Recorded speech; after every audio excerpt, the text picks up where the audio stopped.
자, 오늘 말씀은 시편 100편 4절 말씀입니다. 한번 같이 읽어볼까요? 감사함으로 그의 문에 들어가며 찬송함으로 그의 궁정에 들어가서 그에게 감사하며 그의 이름을 송축할지어다.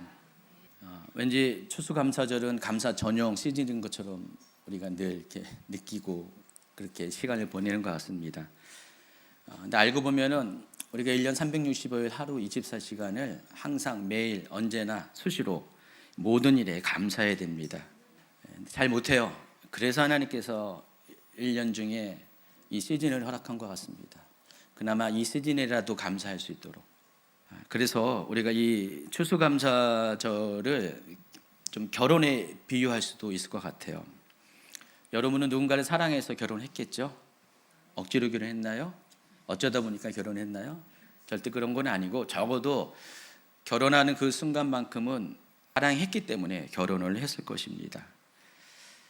그래서 아직까지도 달달한 부부는 수시로 사랑한다는 그런 고백을 합니다. 1년 365일 하루 24시간 기회가 있을 때마다 여러분 사랑한다고 고백을 하세요. 말이 그렇지 쉽지는 않습니다. 그래서 없는 기회라도 만들어 고백을 해야 됩니다. 동양권에서는 그냥 말하는 것도 부끄러운데 서양권에서는 말뿐만 아니라 가벼운 스킨십을 통해서 늘 언제나 서로의 마음을 몸으로도 체감을 하게 됩니다. 근데 우리 문화에서는 그게 참 쉽지가 않습니다. 말은커녕 몸으로 스킨십으로 사랑을 고백한다는 게 여간해서 쉽지가 않습니다. 그래서 분명 사랑하는 건 맞는데 마음으로는 사랑하는 건 맞는데 뜻한 건 맞는데 말로서 그게 잘 표현되지 않아서 늘 맹숭맹숭한 분들이 적잖이 있습니다. 다 이것들이 왜 그러냐면 훈련되지 않아서 그래요. 몸에 맞는 습관이 되지 않아서 그렇다는 것입니다. 그래서 그런 분들을 위해서라도 1년에 한 번 정도 우리가 억지는 아닌데 그런 장을 펼쳐서 사랑한다고 고백하는 시간이 필요해요. 하나님께서 왜 우리 가운데 추수감사절을 주셨는지, 또 결혼한 부부에는 또 결혼 기념일을 허락하셨는지에 대해서 생각을 해봤습니다. 적어도 그날만큼은 특별한 시간을 보낼 수 있기 때문에 그렇습니다. 결혼한 부부는 밖에서 외식도 하고 어떤 이벤트도 하고, 또 어떤 부부들은 여행을 떠나기도 하고, 또 서로 사랑한다는 고백도 하고, 다시 한번 옛사랑, 옛 추억을 느끼는 시간을 보낼 필요가 있기 때문에 결혼 기념일이 또 필요합니다. 그런 부부들은 그렇지 않은 부부보다 더 친밀한 부부관계를 만들어갈 수 있고 유지할 수 있기 때문에 그렇습니다. 우리가 하나님과의 관계도 결혼에 비유할 수가 있어요. 그래서 처음 신앙생활 할 때는 마치 신혼생활처럼 우리 예수님과 첫사랑을 고백을 잘합니다. 그래서 왜 이렇게 주님이 좋은지, 주님 사랑해요라는 말을 자주 이렇게 입술로 고백하는 분들이 많이 있습니다. 자, 그런데 결혼 생활이 깊어질수록 덤덤해지는 것처럼 주님과의 관계도 시간이 가면 갈수록 또 덤덤해지는 것이 우리의 모습이기도 합니다. 그래서 건강한 부부가 사랑한다는 고백을 자주 할 때 건강한 부부 생활을 유지하는 것처럼 주님과의 관계에서도 건강한 신앙생활을 유지하기 위해서는요, 여러분도 주님 사랑합니다라는 고백을 자주 해야 돼요. 근데 우리가 주님을 사랑한다는 고백이 평소 부부관계에서도 잘 하지 못하기 때문에 하나님과 관계에서도 이게 참 굉장히 어색해요. 그래서 우리가 사랑한다는 고백을 대신할 수 있는 언어가 바로 감사의 고백인 것 같아요. 주님 사랑합니다라는 것이 약간 쑥스러운 분들은요, 주님 감사합니다라는 것들은 충분히 할 수가 있잖아요. 안 그래요? 그것도 힘들어요? 그래서 여러분, 의도적으로도 계속해서 주님 감사해요, 감사해요. 어떤 사건마다, 어떤 시간이 있을 때마다 계속해서 감사하다는 표현들을 자주 해야 됩니다. 그것도 힘들면은 매일의 일상에서 해야 되지만 그게 힘들면은 적어도 1년에 한 번 있는 추수감사절을 통해서 이날만큼은 정말 진하게 여러분의 입술로 계속 감사의 고백을 해야 돼요. 오늘 찬양도 일부러 감사의 주제를 갖고 있는 그런 찬양을 많이 선곡을 했어요. 오늘 여러분이 몇 번 감사했을 것 같아요. 찬양 가운데 수십 번 감사했습니다. 어떤 분들은 1년 중에 할 거 다 오늘 감사의 고백을 하신 분도 계실 것입니다. 그래서 이 추수감사절은 미국의 어떤 절기, 미국의 어떤 그 축제의 시간이기보다도 하나님께서 모든 믿는 자들에게 평소에 감사를 잃어버린 자들에게 감사할 수 있는 기회를 주신 특별한 날이라는 것을 여러분 기억하시기 바랍니다. 그래서 오늘 더 큰 감사, 특별한 감사를 실천하는 여러분 되기를 예수님의 이름으로 축복합니다. 성경 전체에는 감사란 단어가 과연 몇 번 나올까요? 그래서 제가 조사를 해봤습니다. 아주 많을 것 같잖아요. 근데 기대보다는 많지 않았어요. 174절에서 180번의 감사라는 표현이 나옵니다. 감사제라는 단어는 빼고요. 순수하게 감사라는 단어만 찾아봤더니 180번이 발견됩니다. 자, 그런데 그 중에서도 시편에서만 무려 72계절에서 74번이 사용됩니다. 그러니까 성경 전체로 따진다면 약 41%가 감사라는 단어가 어디서 발견된다고요? 시편에서 발견됩니다. 그만큼 시편은 감사에 특화된 성경책이에요. 오늘 찬양을 많이 했는데, 감사 찬양을 많이 했는데 거의 대부분 가사가 출처가 어딘지 아시죠? 시편이었어요. 그래서 매년 추수감사절이 다가올 때마다 설교자들이 본문으로 택하는 성경 구절도 거의 대부분 시편이에요. 이 점에 있어서도 저도 마찬가지입니다. 제가 지난 과거 설교들을 쭉 찾아봤는데 2021년에 제가 추수감사절 설교를 했더라고요. 올해는 제가 하고 내년에는 최 목사님이 그런 법칙은 없고 어떻게 순서가 이렇게 저희는 이제 격주를 하다 보니까 순서가 이렇게 딱 됐는데 2021년에 2년 전에 제 순서였고요. 또 2019년에 2년 전에 제 순서였습니다. 2021년에는 시편이 본문이 아니었고요. 다니엘서가 본문이었어요. 그리고 2019년에는 시편으로 설교를 했습니다. 아마 최 목사님도 거의 제가 기억하기로는 시편 설교를 많이 했던 것 같아요. 추수감사절에. 그렇죠? 기억이 안 나나요? 네. 그러니까 지금 설교자의 머릿속에도 감사를 생각하면 떠오르는 성경구절이 어디라고요? 시편입니다. 그래서 제가 아까 이렇게 174절에 180번의 감사가 나오는 성경구절을 찾아봤다고 했잖아요. 설교 원곡 뒷부분에 제가 그걸 다 이렇게 쫙 뽑아가지고 올려놨어요. 나중에 이제 선교 원고가 이제 공유되면 그때 그 구절들을 한번 쫙 읽어보시기 바랍니다. 자, 그런데 놀랍게도요, 이 중에서 136편은요, 처음부터 끝까지 구구절절 하나님께 감사라는 동일한 표현이 발견이 됩니다. 그래서 그 전제가 주로 하나님께서 행하신 일에 대한 감사를 고백을 하고 있습니다. 시편 136편을 좀 길지만은 한번 같이 읽어보는 시간을 갖도록 하겠습니다. 한번 같이 읽어볼까요? 1절부터 읽겠습니다. 여호와께 감사하라. 그는 선하시며 그 인자하심이 영원하미로다.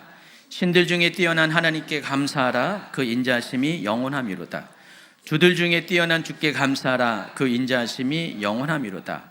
홀로 큰 기이한 일들을 행하시는 이에게 감사하라. 그 인자하심이 영원하미로다. 지혜로 하늘을 지으신 이에게 감사하라. 그 인자하심이 영원하미로다. 땅을 물 위에 펴신 이에게 감사하라. 그 인자하심이 영원하미로다. 큰 빛들을 지으신 이에게 감사하라. 그 인자하심이 영원하미로다. 해로 낮을 주관하게 하신 이에게 감사하라. 그 인자하심이 영원하미로다. 달과 별들로 밤을 주관하신 이에게 감사하라. 그 인자하심이 영원하미로다. 이 9절까지 내용을 보면은 감사 좀 이따 하겠어요. 전부 다 뭐예요? 거의 대부분이 하나님이 지으신 이 창조 사역에 대한 감사라는 것을 우리가 알 수가 있습니다. 10절부터는요 출애굽과 관련된 감사의 고백이 나옵니다. 10절부터 읽겠습니다. 애굽의 장사를 치신 이에게 감사하라. 그 인자하심이 영원하미로다. 이스라엘을 그들 중에서 인도하여 내신 이에게 감사하라. 그 인자하심이 영원하미로다. 강한 손과 표심팔로 인도하여 내신 이에게 감사하라. 그 인자하심이 영원하미로다. 홍해를 가르신 이에게 감사하라. 그 인자하심이 영원하미로다. 이스라엘을 그 가운데로 통과하게 하신 이에게 감사하라. 그 인자하심이 영원하미로다. 바로와 그의 군대를 홍해에 엎드러뜨리신 이에게 감사하라. 그 인자하심이 영원하미로다. 그의 백성을 인도하여 광야를 통과하게 하신 이에게 감사하라. 그 인자하심을 영원하미로다. 큰 왕들을 치신 이에게 감사하라. 그 인자하심이 영원하미로다. 유명한 왕들을 죽이신 이에게 감사하라. 그 인자하심이 영원하미로다. 아모리인의 왕 시온을 죽이신 이에게 감사하라. 그 인자하심이 영원하미로다. 바산왕 옥을 죽이신 이에게 감사하라. 그 인자하심이 영원하미로다. 그들의 땅을 기업으로 주신 이에게 감사하라. 그 인자하심이 영원하미로다. 그 종 이스라엘에게 기업으로 주신 이에게 감사하라. 그 인자하심이 영원하미로다. 우리를 비천한 가운데서도 기억해 주신 이에게 감사하라. 그 인자하심이 영원하미로다. 우리를 우리의 대적에게서 건지신 이에게 감사하라. 그 인자하심이 영원하미로다. 모든 육체에게 먹을 것을 주신 이에게 감사하라. 그 인자하심이 영원하미로다. 하늘의 하나님께 감사하라. 그 인자하심이 영원하미로다. 자, 이스라엘 백성은 이렇게 감사의 조건들을 만들어서 조목조목 감사를 하나님께 올렸습니다. 처음에는 창조주 하나님께 감사했고요. 두 번째는 출애굽을 시킨 하나님께 감사하고요. 또 세 번째 단락에서는 출애굽 뒷부분에 마지막 정복을 할 수 있도록 또 땅을 배분할 수 있도록 하신 하나님께 감사하는 그런 고백들이 이 시편 136편에 실려져 있습니다. 다 똑같이 하나님께 감사하라. 그 인자하심이 영원함이로다. 그런데 그 하나님의 어떤 점에 대해서 감사를 표했습니까? 행하신 일에 대해서 감사를 표했습니다. 이처럼 감사는 여러분과 하나님의 특별한 관계 안에서 하나님께서 여러분들을 위해서 행하신 그 어떤 일로 인해서 감사를 해야 한다는 전제가 들어 있습니다. 자, 오늘 여러분이 이제 설교를 더 듣기 전에 참고사항으로 제가 이 경배와 찬양에 대한 이해를 여러분에게 돕도록 하겠습니다. 경배와 찬양을 여러분이 설교 전에 했잖아요. 매주 매 예배 시간마다 하는 것을 경배와 찬양 또는 찬양과 경배라고 부르는데, 경배와 찬양으로 부르는 이유가 있어요. 첫 번째는 하나님 존재 자체에 대한 감사의 고백을 합니다. 이게 바로 경배라고 부르는 거예요. 경배는 어떤 것이냐 물을 때 하나님 존재 자체에 대해서 우리가 감사 고백하는 게 경배입니다 라고 여러분이 머릿속에 입력을 하시기 바랍니다. 둘째로 하나님께서 행하신 일들에 대한 감사의 고백이 바로 찬양이에요. 자, 경배는 어떤 거라고요? 하나님 존재 자체에 대한 감사. 찬양은 하나님께서 행하신 일들에 대한 감사입니다. 이게 경배와 찬양의 두 가지 요소입니다. 여러분이 찬송을 입술로 부를 때는 항상 머릿속에, 마음속에는 먼저는 하나님 자체에 대해서, 존재 자체에 대해서 감사하는 마음이 있어야 돼요. 하나님 어떤 분이세요? 창조주이세요. 구원자이세요. 나의 아버지 되십니다. 또 전능한 하나님이십니다. 하나님이 그런 분인 것에 대해서 감사를 하라는 것입니다. 여러분 육신의 부모 중에 어떤 분들은 부모님이 너무 존경스러운 부분이 있습니다. 너무나 세상 가운데 바르게 사시고 세상 사람들이 존경할 만한 그런 인격을 갖추시고 늘 언제나 따뜻한 분이시고 자상한 분이시고 정말 사랑이 넘치는 그런 부모님이 계십니다. 부모님 나에게 특별하게 어떤 도움을 주시기 이전에 그런 부모님을 갖고 있는 게 얼마나 감사해요. 그렇죠? 그게 바로 하나님을 대상으로 바꾸면 경배라는 것입니다. 하나님은 내 인생 가운데 그런 분이셨습니다 라는 것을 정말 절절히 마음속에 감사로 표현할 수 있는 게 경배입니다. 또 육신의 부모님이 여러분에 의해서 뭔가를 해주실 때가 많잖아요. 여러분의 필요를 채우시고 여러분이 어렵고 힘들 때 여러분을 도우시고 구원해 주시고 힘이 되어 주시고 또 길을 제시해 주시고, 부모님이 여러분을 위해서 뭔가를 해줄 때 그걸 감사하잖아요.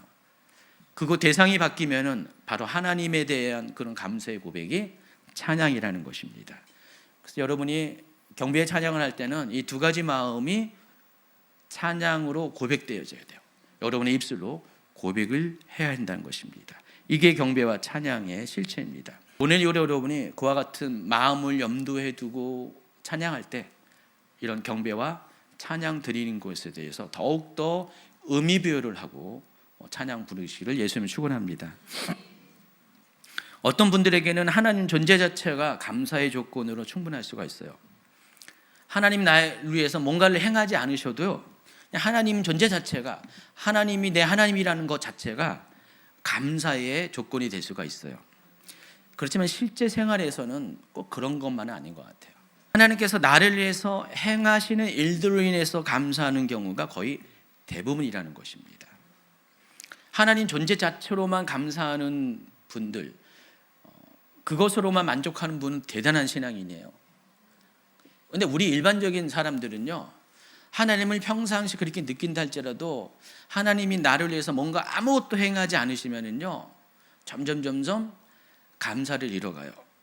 하나님과의 관계가 점점 식어갈 수밖에 없다는 것입니다. 여러분의 배우자가 여러분을 정말 사랑하는 건 알아. 근데 아무것도 안 해줘. 아무것도 기념일도 지켜주지 않지, 선물도 안 주지, 뭐 도와주지도 않, 청소도 안 해주지, 아무것도 안 해줘요. 사랑하는 건 맞지만은 그 사랑이 점점 유지하는 게 쉽지가 않습니다. 근데 없던 사랑도 계속해서 뭔가를 나를 위해서 해주고 챙겨주고 배려해주고 표현해주면 어떻게 해요? 점점 생기잖아요. 그래서 우리 실제 생활에서는 하나님께서 나를 위해서 뭔가를 해주신 것을 경험할 때 감사하는 마음이 생기고 그것이 하나님께 드리는 찬양으로 올려지게 된다는 것입니다. 그래서 여러분 삶에는 항상 간증이 있어야 돼요. 하나님이 여러분을 위해서 행하신 그 어떤 일에 대한 그런 고백이 있어야 되고 간증이 있어야 된다는 것입니다. 그리고 그것이 자라서 결과적으로 하나님 존재 자체로 인해서 감사하는 그런 성숙한 수준에 이르게 된다는 것입니다. 그래서 어떤 분들은 이 경배와 찬양의 순서를 바꿔서 찬양과 경배라고도 합니다. 이게 말들이 많아요. 어떤 분들은 경배와 찬양이 맞다, 어떤 분은 찬양과 경배가 맞다, 서로 이렇게 말들이 많습니다. 근데 저는 두 가지가 다 맞다고 생각해요. 정말 어떤 분들에게는 찬양을 아직 경험하지 못해도 경배의 대상이신 하나님을 경험하는 그런 분들이 있어요. 근데 어떤 분들은 찬양의 대상이신 하나님을 먼저 경험한 후에야 비로소 경배자로서 하나님을 또 높여드리는 그런 후 경험을 하는 분이 있습니다. 경배와 찬양이 맞든 찬양과 경배가 맞든 우리는 두 가지 요소가 다 우리 인생 가운데 있어야 됩니다. 하나님 존재 자체에 대한 여러분 감사가 있어야 되고요, 하나님의 행하신 일들로 인한 감사의 제목거리, 간증거리가 여러분 삶 가운데 많이 있어야 한다는 것입니다. 그래서 하나님 높이는 찬양을 하기 위해서는 여러분 일상 가운데 하나님을 경험할 수 있는 일들이 많이 있어야 돼요. 일상의 작은 것부터 큰 것에 이르기까지 날마다 하나님을 경험을 해야 된다는 것입니다. 자, 이스라엘 민족이 왜 이렇게 하나님께 감사하는 이 시편을 많이 지었을까요? 감사할 게 많아서 그랬을까요? 실은 알고 보면 그들의 삶이 감사할 게 많은 삶은 아니었어요. 그냥 힘들고 어렵고 고난의 삶이었지만은 특별히 이 시편이 지어진 요 시기가 고난의 시즌을 다 통과한 후에 포로 생활을 하고 난 후에 지어진 시편들이기 때문에 요 지금 이게 솔직히 감사의 제목이 많은 시즌은 아니었어요. 근데 그럼에도 불구하고 이렇게 감사와 관련된 시편들이 포로기 이후에 많이 지어진 이유는 그들의 삶이 어렵기 때문에 더욱더 의도적으로 하나님께 감사를 고백하는 애씀이 있었다는 사실을 여러분이 이해를 하셔야 된다는 것입니다. 시편 136편도 그런 의미에서 지나오는 모든 삶을 쭉 돌아보면서 지금 현재는 감사 조건이 없어 보이지만은 우리 아까 은혜라는 찬양을 했잖아요. 지나온 모든 삶을 다 돌아보니까 당연한 것 하나가 없었다는 것을 고백하잖아요. 이 시편 136편도 그런 의미에서 지어진 시편이라는 것을 아시기 바랍니다. 오늘 공교롭게도 오늘 설교 본문은 2019년의 설교 본무가 같아요. 그래서 제가 2019년 설교 본문을 찾아봤어요. 제가 이제 원래 언제 시편 설교를 했나 찾아보는 그런 과정 중에서 2019년 설교 본문을 봤더니 오늘 설교 본무가 같은 시편 100편이에요. 근데 다행히 그때는 3절 시편 100편 3절 하나로 했고요. 오늘은 또 시편 100편 4절 한 절로 말씀을 전할 것입니다. 오늘 본문이 속해 있는 이 시편 100편도 130편 못지않게 감사절기의 본문으로 많이 채택되는 그런 성경 중에 하나입니다. 한번 100편 1절부터 5절밖에 없는데 한번 읽어볼까요? 온 땅이여 여호와께 즐거운 찬송을 부를지어다. 기쁨으로 여호와를 섬기며 노래하면서 그의 앞에 나아갈지어다. 여호와가 우리 하나님인 줄 너희가 알지어다. 그는 우리를 지으시니요 우리는 그의 것이니 그의 백성이요 그를 기르시는 양이로다. 감사함으로 그의 문에 들어가며 찬송함으로 그의 궁정에 들어가서 그에게 감사하며 그의 이름을 송축할지어다. 여호와는 선하시니 그의 인자하심이 영원하고 그의 성실하심이 대대에 이르리로다. 말씀드린 것처럼 시편 100편은 포로 귀환기 때에 에스라와 느헤미야에 의해서 이 시편도 5권으로 되어 있는데 제4권이 그때 편집이 됐는데 그때 기록된 시입니다. 시편 100편은 전체 시편 중에서 유일하게 제목이 감사의 시로 정해져 있어요. 다른 시편들은 제목이 그런 시편이 없어요. 근데 시편 100편만이 유일하게 아까 하나님께 감사하라고 계속 구구절절 외쳤던 136편도 제목이 감사의 시가 아닌데 이 100편은 감사의 시라는 제목이 정해져 있습니다. 그리고 이 시편 100편은 언제 많이 사용했냐면은 예배자들이 성전에 예배하러 갈 때 그때 곡조와 함께 불려졌던 곡입니다. 시편은요 이게 작사 작곡이 있다면 작사에 해당하는 거고요. 그 작곡하는 곡이 또 따로 있어요. 이게 합쳐져 가지고 성전 제사 때 많이 불려졌던 곡입니다. 우리가 오늘 시편의 가사들 가지고 많이 찬양을 한 것처럼 이때 당시도 시편의 그 내용들이 에다가 곡을 붙여 가지고 성전 예배에서 하나님을 예배할 때 찬양곡으로 많이 사용을 했습니다. 그래서 성전에 올라갈 때 부르는 노래라는 특별한 용도로 정해져 있어요. 그래서 여러분 이 그림을 보시면은요 예배자들이 성전의 계단을 타고 문을 통과해 가지고 또 궁전을 안뜰을 통과해 가지고 번제단까지 나아가는 그리고 제사장은 그 성소를 통과해서 또 대제사장은 지성소까지 들어가잖아요. 이 모든 과정 가운데 이 노래가 불려졌습니다. 그래서 그 흔적을 2절과 4절에서 찾아볼 수가 있어요. 2절을 보니까 기쁨으로 여호와를 섬기며 노래하면서 그의 앞에 나아갈지어다. 여기서 이 섬기다라는 이 단어가 히브리어로 아바드라는 단어를 사용하는데 예배하다라는 뜻으로도 사용합니다. 그러니까 기쁨으로 여호와를 예배하며 노래하면서 여호와 하나님 앞에 나아갈지어다. 자, 이 노래 자체가 지금 어떻게 해요? 하나님께 예배하러 갈 때 불려지는 그 찬양이라는 것을 2절에 이렇게 드러내고 있습니다. 오늘 이 본문인 이 4절에서는요 감사함으로 그의 문에 들어가며 여기서 이 그는 여호와 하나님이시고 여호와 하나님의 문이라는 건 뭘 것 같아요? 바로 성전의 문을 가리킵니다. 하나님이 계시는 이 성전의 문에 감사함으로 들어가라. 또 찬송함으로 하나님이 계시는 궁정. 궁정이라고 표현했으면 결국 뭐예요? 하나님이 계시는 지성소 안으로 들어가서 그에게 감사하며 그 이름을 송축할지어다. 우리는 이 시편을 읽으면 잘 모르지만은 이스라엘 사람들은 성전에 들어갈 때 이 시편 100편을 부르면서 곡에 맞춰서 부르면서 들어갔거든요. 들어가면서 이 가사의 내용이 뭔지를 그들은 확실하게 인식을 하면서 이 가사를 부르면서 하나님의 성전에 들어갔다는 것입니다.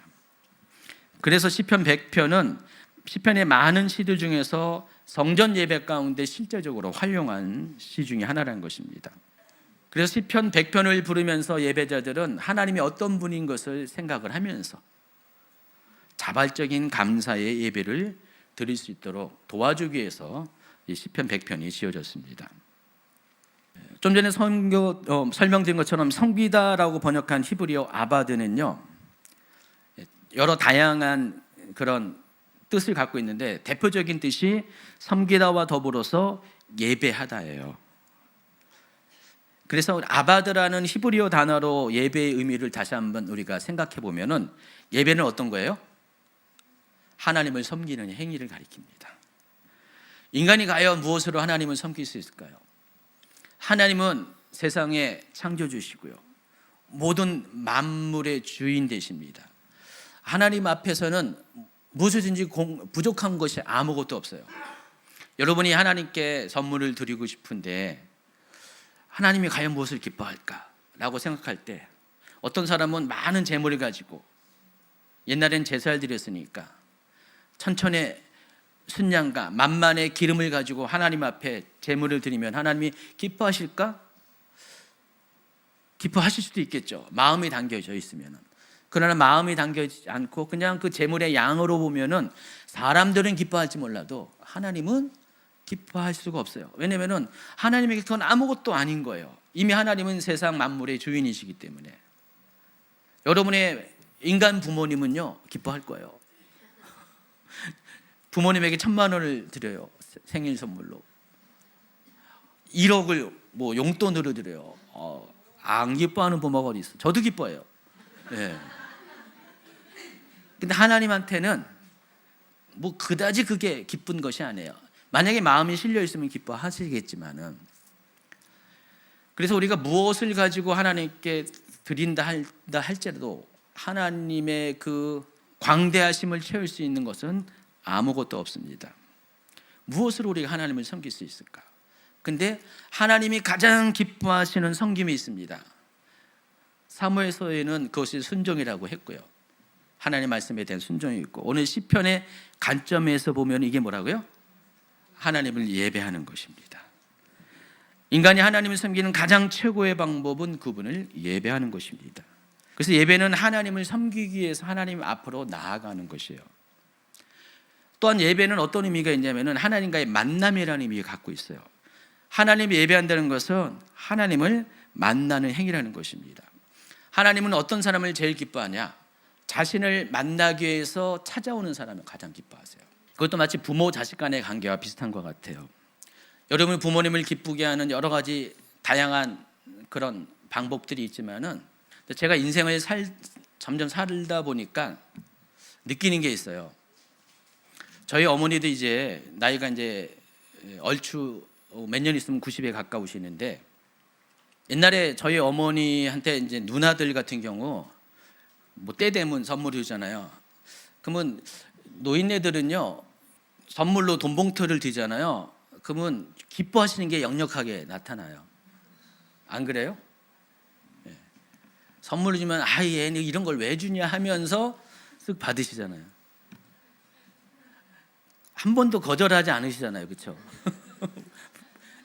부모님들 대부분 그러잖아요.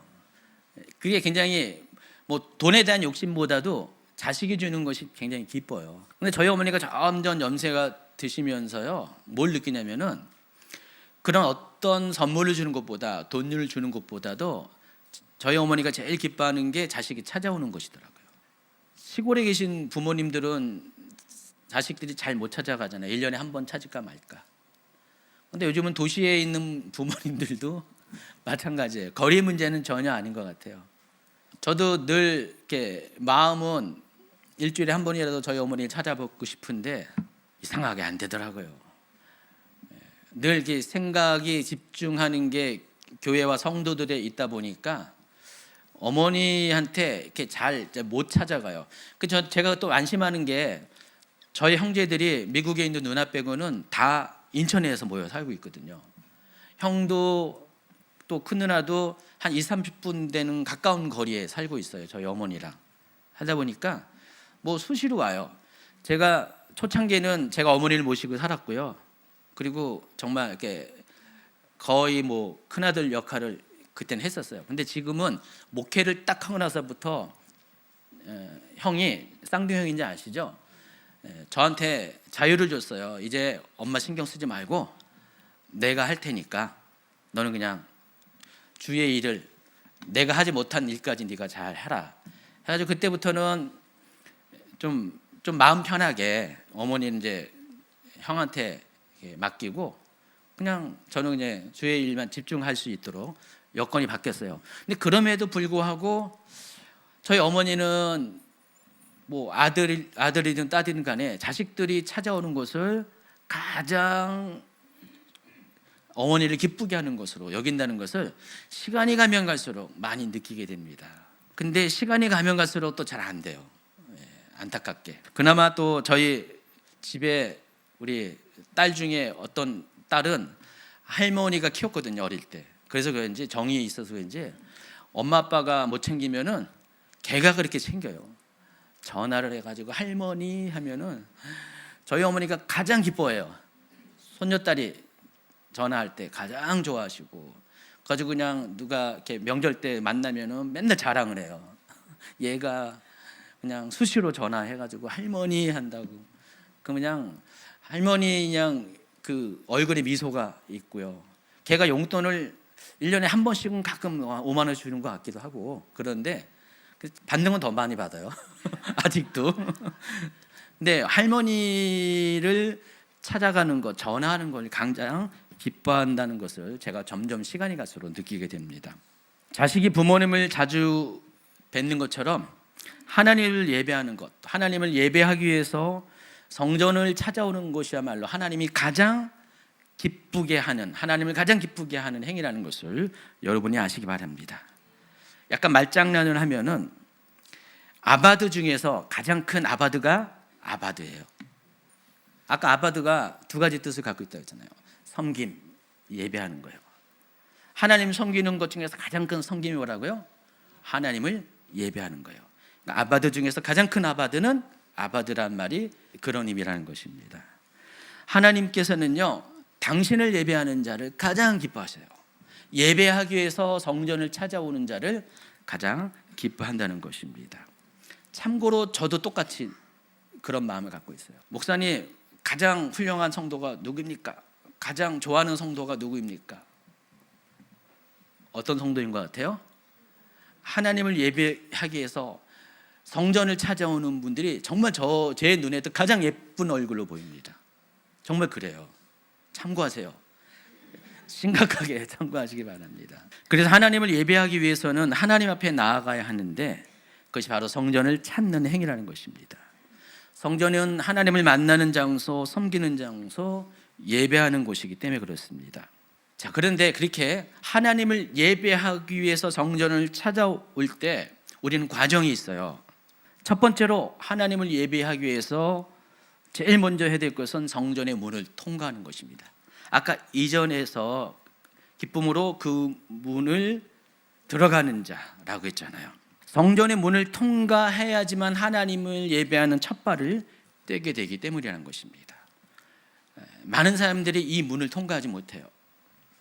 하나님을 사랑한다는 마음은 갖고 있지만은 행동으로서 하나님을 기쁘게 해야 되는데 그 하나님 기쁘게 하는 것이 하나님이 성전에 찾아오는 건데 이 문을 통과하지 못하는 경우가 상당히 많이 있습니다. 마음으로는 부모님 찾아가야지 하면서도 잘 못 찾아가는 것처럼 우리가 하나님이 계신 그 성전을 찾아가는데 이 성전 문을 통과하지 못한 경우가 상당히 많이 있습니다. 그래서 여러분, 성전의 문을 통과한다는 것이 무슨 의미인가? 물리적인 그런 어떤 문턱을 넘어가는 것만을 의미하는 것인가? 오늘 시편 100편 4절의 표현에 의하면은 그건 뭐라고 해요? 성전의 문을 통과한다는 것이 뭐예요? 하나님께 감사의 고백을 하는 것입니다. 감사는 하나님을 만나는 첫 관문에 해당하는 것이에요. 하나님은 감사하는 자를 만나십니다. 그래서 감사는 하나님과의 관계의 시작을 알리는 것입니다. 감사는 하나님과의 관계의 문을 여는 행위라는 것입니다. 여러분이 감사할 때, 하나님께 감사할 때 하나님과의 관계의 문이 본격적으로 열리게 됩니다. 어떤 사람과 내가 어떤 친밀해지고 싶다, 관계를 맺고 싶다, 그럴 때 그분에게 먼저 감사를 표현을 해보세요. 여러분 감사하잖아요. 사람이 마음이 풀어져요, 녹아져요, 온유해져요. 처음부터 여러분이 모르는 사람한테 사랑합니다라고 말할 수는 없잖아요. 근데 우리 누구 너무 감사해요. 아주 자그마한 일을 기억하면서 감사합니다라고 할 때 여러분 누구든지 감사의 고백을 받으면은요 마음이 편해질 수밖에 없어요. 관계의 문이 열리게 된다는 것입니다. 감사는 여러분으로 하여금 하나님의 성전에 들어갈 수 있도록 도와주는 겁니다. 여러분 하나님과 친밀해지고 싶어요? 그럼 감사하세요. 입술로 감사하세요. 자, 감사는 보다 깊은 뜻이 있어요. 감사의 출발은 일상의 삶에서 하나님을 내가 신뢰합니다라는 고백이에요. 하나님께 신뢰하지 않으면서 감사할 수는 없습니다. 하나님을 신뢰하지 않은 사람들의 입에서 감사의 고백은 나오지가 않는다는 것입니다. 어떤 상황 가운데서도 하나님은 선하십니다. 하나님은 인자하십니다. 하나님의 선하심과 인자하심은 영원하십니다 라고 고백하는 것이 여러분과 하나님과의 관계를 증명해 준다는 것입니다. 오늘 이렇게 찬양팀이 부른 첫 곡이 뭐였어요? 감사 찬양이었잖아요. 추수감사절만 되면 어김없이 이 찬양이 마치 성탄절 되면은 유명한 캐롤이 불려지는 것처럼 이 찬양이 불려집니다. 어차피 멜로디는요 굉장히 예스러워요. 제가 이 찬양을 20대 중반에 처음으로 들은 것 같은데 아직도 이 찬양이 불려지고 있어요. 가사를 다시 한번 우리가 이렇게 곡은 이따가 따도 부를 거고 가사를 다시 한번 읽어볼까요? 자막으로도 띄워주세요. 날 구원하신 주 감사, 모든 것 주심 감사, 지난 추억이네 감사, 주 내 곁에 계시네, 향기로운 봄철에 감사, 외로운 가을날 감사, 사라진 눈물도 감사, 나의 영혼 평안해, 응답하신 기도 감사, 거절하신 것 감사, 해처럼 높으신 감사, 모든 것 채우시네, 아픔과 기쁨도 감사, 절망 중 위로 감사, 측량 못할 은혜 감사, 크신 사랑 감사해, 길가의 장미꽃 감사, 장미꽃 가시 감사, 따스한 사랑의 가정, 일용할 양식 감사, 기쁨과 슬픔도 감사, 하늘 평안을 감사, 내일의 희망을 감사, 영원토록 감사해요. 여러분 하나님을 예배하기 위해서는요 첫 번째 전제가 이와 같은 감사의 고백이 하나님께 드려져야 됩니다. 감사는 하나님을 예배하는 사람들에게 있어서 필요한 예배자의 첫 관문이라는 것입니다. 하나님을 신뢰할 수 있는 사람만이 이 감사의 고백을 할 수 있기 때문에 여러분 정말 하나님께 가까이 가기를 원하고 하나님을 사랑한다면요 부끄러워서 사랑한다는 말을 못하는 대신 먼저 감사의 고백부터 하시기 바랍니다. 정말로 하나님께서 여러분을 구원하신 것에 대해서 감사하십니까? 진짜로 감사하십니까? 향기로운 봄철에도 감사하고 외로운 가을날도 감사합니까? 기도를 응답하신 것도 감사하고 거절하신 것도 감사합니까? 저는 이 대목이 더 마음에 와닿는데 길가의 장미꽃도 감사하지만은 그 가시조차도 감사. 굉장히 철학이 들어있는 표현입니다. 여러분 장미꽃은 당연히 감사하겠죠. 그러나 가시조차도 감사하는 여러분이십니까? 감사는 그런 것입니다. 모든 상황, 모든 환경 가운데 그 모든 것을 허락하신 하나님의 선하심과 인자하심이 영원한 것을 믿고 신뢰하면서 마음과 입술로 감사를 고백하는 게 진정한 감사라는 것입니다. 2021년 추수감사절 여러분 기억하십니까? 벌써 잊어버렸을 것 같아요. 2년 전 이맘때 제가 그때 다니엘서 3장 17절과 18절을 본문으로 제목이 어떤 상황에서도 감사라는 설교를 한 적이 있었어요. 그때 기억하실 겁니다. 토다라바라는 이스라엘 인사법을 가르쳐줬죠. 땡큐 베리 마치라는 뜻이에요. 토다가 땡큐라는 뜻이거든요. 그러면서 그것을 연상시키는 아재 개그 비슷한 단어를 소개시켰어요. 토다라바를 잘못 들으면 마치 토달지 마라고 들려질 수 있다고 하면서 말도 안 되는 아재 개그를 했는데, 그러면서 제가 하나님께 드리는 감사는 토다라마인데 히브리어는 우리는 어떻게 기억했는다고요? 토달지 마. 토달지 말고 감사하는 게 하나님께 드리는 감사라고 설명을 해드렸습니다. 그 설교를 통해서 저도 은혜 받았지만 많은 분들이 은혜 받았습니다. 그런데 그 주간에요, 정말 토달지 말아야 될 사건이 벌어졌어요. 아주 큰 사건이 벌어졌습니다. 그 당시만 해도 어마무시한 사건이었어요. 바로 코로나 델타가 교회를 휩쓸고 지나갔잖아요. 여기 계신 분 중에서 그때 완전히 그냥 사경을 헤맨 분도 적잖이 계셨어요. 그때 우리 교회 성도들의, 작년 성도들의 3분의 1 정도가 전부 다 감염이 됐습니다. 찬양팀은 거의 몇 명 빼고 전멸. 찬양팀이 거의 한 달 가까이를 찬양을 못했어요. 사역자들의 3분의 2가 걸렸고, 일단 핵심 인원들은 거의 대부분 걸렸고요. 저를 비롯해서 몇 명만 안 걸렸습니다. 걸려도 제가 걸려야 되는데 저는 안 걸렸어요. 감사죠. 최 목사님도 그때 심하게 걸렸죠. 그 전까지만 해도 방역 조치 때문에 아주 제한적으로 예배를 드렸잖아요. 뭐 50명 예배 드리고 막 그랬었잖아요. 그나마 그 코로나 때문에 모든 교인들이, 그 감사 예배에 참석한 모든 교인들이 전부 다 15일간 어떻게 했어요? 밖에 못 나갔어요. 회사도 못 나가고, 장사하신 분들, 사업하신 분들 문 걸어 잠고요.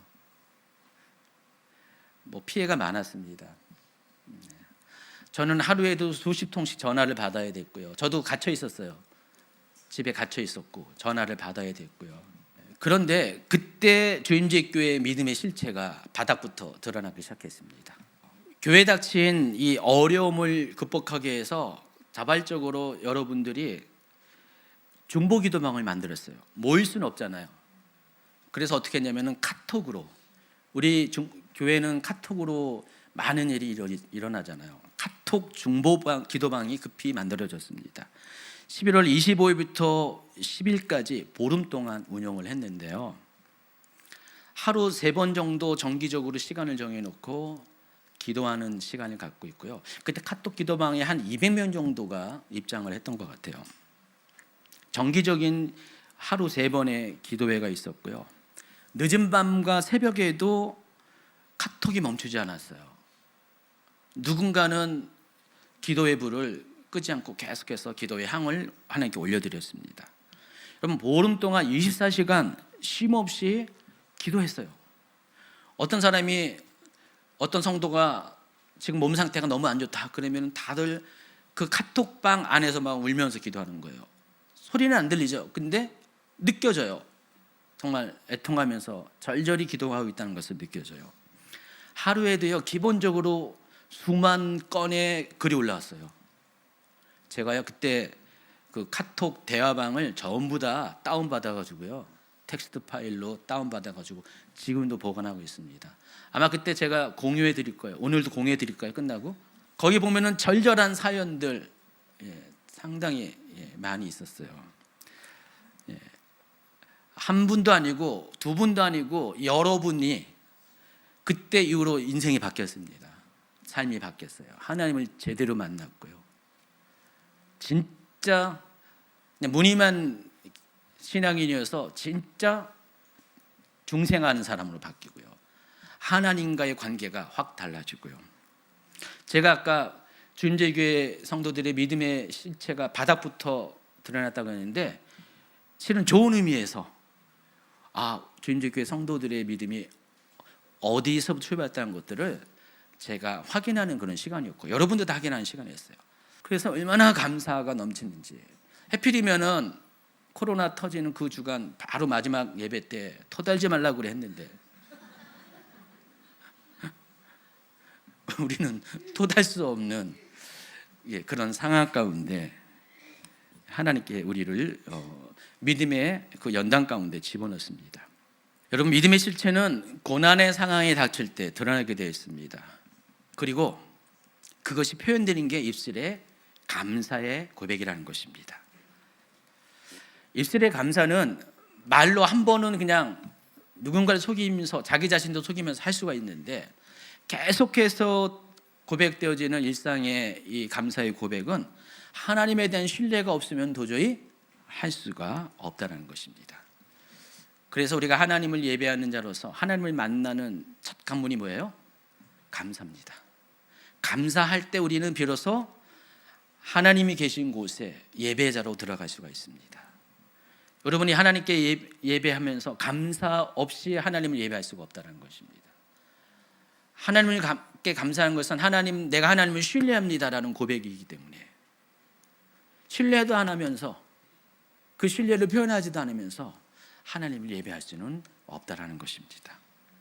감사함으로 문에 들어갔다면 이제 두 번째 해야 될 것이 찬송함으로 궁정에 들어가야 된다는 것입니다. 여기서 하나님의 궁전은 성전을 의미한다고 말씀드렸어요. 특히 하나님의 성전 깊숙한 곳, 가장 깊은 곳이 뭐죠? 지성소에 있습니다. 여러분, 찬송은 여러분을 하여금 하나님의 임재의 가장 깊은 곳으로 여러분을 인도합니다. 이번에도 찬양 가사를 소개하는데 지성소의 설이라는 찬양입니다. 곡은 안 부르고 가사만 소개합니다. 한번 가사만 같이 따라 할까요? 아버지 날 부르시는 곳, 주의 임재와 영광이 있는 곳, 세상 그 무엇과도 바꿀 수 없는 살아계신 지존자의 그늘. 아버지 날 부르시는 곳, 주의 사랑과 은혜 있는 곳, 세상에 줄 수 없는 참 기쁜 평안 그 안에 가득하네. 나 주님의 성전에, 나 주님의 성소에, 가장 거룩한 주님 지성소에, 나 주님의 성전에, 나 주님의 성소에, 가장 거룩한 주님 지성소에 서리라. 하나님의 구름 나를 인도하시네. 하나님의 불꽃 나를 인도하시네. 하나님의 임재 나를 살게 하시네. 하나님의 영광 나로 보게 하시네. 나 주님의 성전에, 나 주님의 성소에, 가장 거룩한 주님 지성소에, 나 주님의 성전에, 나 주님의 성소에, 가장 거룩한 주님 지성소에 서리라. 지성소는 하나님의 임재와 영광이 있는 곳입니다. 세상 그 무엇과도 바꿀 수 없는 가장 존귀한 하나님의 그늘이 덮어지고 있는 그런 곳입니다. 여러분이 지성소에 서야 될 이유가 바로 여기에 있어요. 그 안에서 여러분은 모든 죄를 용서함을 받고요, 여러분이 비록 거룩하지 못한다 할지라도 하나님의 은혜와 영광으로 여러분을 덮어주실 때 여러분 비로소 거룩한 자, 구별된 자가 되기 때문에 그렇습니다. 또 그로 인해서 세상에 줄 수 없는 기쁨과 평안을 얻을 수가 있습니다. 그래서 여러분이 그 지성소 안에 들어가면요, 이 후렴의 결과처럼 하나님의 구름이 여러분을 인도하실 것입니다. 하나님의 불꽃이 지켜주실 것입니다. 하나님의 임재가 여러분을 살게 하실 것이고 마침내 하나님의 영광을 보게 하실 것입니다. 여러분이 감사로 하나님의 성전의 문을 통과했다면 그것을 그쳐서는 안 돼요. 성전 뜰만 밟아서는 안 된다는 것입니다. 가장 하나님의 임재와 영광, 은혜가, 능력이 가장 임하고 있는 가장 깊은 장소에는 하나님의 지성소까지 들어가야 됩니다. 근데 그것을 가능하게 하는 게 뭐냐? 찬송이라는 것입니다. 아까 말하는 그 경배와 찬송 또는 경배와 찬양과 경배 순서는 어떻든 간에 여러분이 하나님께 경배와 찬양을 올려드리는 그 찬송을 드릴 때 여러분 하나님의 세계 안으로, 깊은 세계 안으로 들어갈 수가 있게 된다는 것입니다. 그 찬송은요, 여러분과 하나님의 관계를 신뢰의 관계에서 더 깊은 친밀감의 관계 안으로 들어가게 만듭니다. 자, 그렇다면 여러분 멈추지 말아야 될 게 있어요. 두 가지예요. 감사와 찬송은 여러분의 삶 가운데 멈추지 말아야 됩니다. 감사는 하나님에 대한 신뢰의 고백이고, 찬송은 하나님께서 행하신 일들을 높여드리는 행위입니다. 또 하나님을 인정하고 하나님을 가장 존귀한 자로 구별시키는 행위라는 것입니다. 올해도 어김없이 감사의 시즌은 찾아왔고요, 내년에도 찾아올 겁니다. 여러분, 이 감사의 시즌을 통해서 부부가 결혼 기념일을 통해서 그동안 잃어버렸던 서로에 대한 사랑의 감정들, 고백들을 다시 회복하는 것처럼 이 감사의 시즌을 통하여서 여러분과 하나님과의 관계를 다시 한번 점검하시기 바랍니다. 나는 정말로 하나님께 신뢰하는 마음으로 감사하는 고백을 하고 있는가? 그 문을 통과하는 삶을 살고 있는가? 그 성전들에 머무는 것으로 끝나는 것이 아니라 하나님의 임재가 깃든 가장 깊은 곳까지 내가 들어가고 있는가? 찬송을 통해서 내가 그와 같은 행위를 하고 있는가를 점검하시기 바랍니다. 1년에 한 번만 찐하게 하지 마시고요, 1년 365일 하루 24시간 이왕이면 일상의 감사를 통해서 매 순간 하나님의 성전 깊은 곳에서 매일매일 그 영광을 참여하는 여러분이 되기를 예수님의 이름으로 축원합니다. 그리고요, 더불어서 오늘 서로 부부 간에 감사하다고 다시 한번 고백을 하고요, 부모 자식 간에도 감사합니다, 사랑합니다. 당신이 이렇게 내 곁에 와서 내 옆에 있어줘서 감사합니다. 내 자녀가 돼서 감사합니다.